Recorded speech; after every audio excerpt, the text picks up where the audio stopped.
Okay, so I want to tell a little story about this guy I used to know named Mikael. Mikael was a guy I worked with when I worked at the Orient Hotel in Jerusalem as a doorman. I was a doorman, he was one of the bellboys. So we basically worked together all day. I mean, not together, but we were always around each other.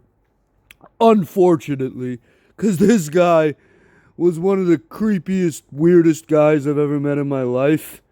I don't think anyone ever really liked him. And on top of being creepy and weird, like there's something about him that just skeeved you the fuck out. He was really full of himself and basically thought he was better than everybody else. Yeah. And even his smile, right, would skeeve you out. Like normally when someone smiles, it's nice.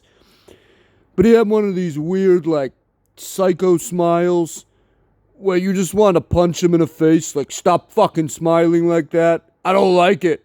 Just stop it. Cut it out. And because he was so, like, weird and creepy, I referred to him as Smeegol. You know, the Lord of the Rings character? Smeegol! Smeegol, take your bags, my precious. Yeah, and none of the guests liked him either, because he was one of these, like, overzealous, over-aggressive bellboys that basically accosted guests as soon as they get out of their cars, because he was just trying to get a tip out of them.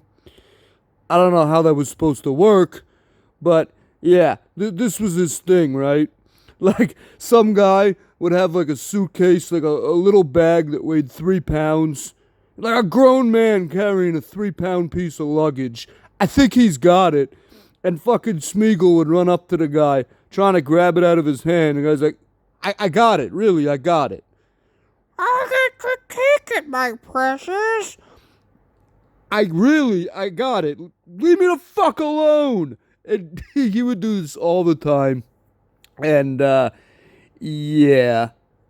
Yeah, like I said, I don't think anyone at the hotel liked him. I couldn't fucking stand him. That guy barely spoke a single word to me in like the 8 months I worked with him. Like he was too good to even speak to me. It was probably for the better.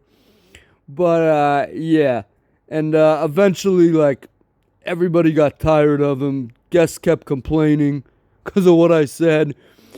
And they just ended up firing him. And like 5 or 6 months later, I'm eating out at this sushi place in Jerusalem, and I look up, and who do I see but old Smeagol? Now he's got a job as a sushi waiter. I got your sushi, my precious.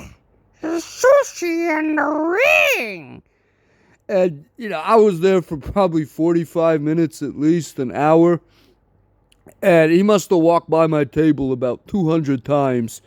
And he didn't so much as look at me one time. Man, that guy fucking hated me. Probably because I called him Smeagol all the time. You would assume people don't like nicknames like that, but whatever. It just fit. He was definitely Smeagol. So, that was my little story about my old co-worker, Mikael, who nobody liked and everybody wanted to punch in the face. And because he was so creepy, I referred to him as Smeagol! what a guy. What a fucking guy.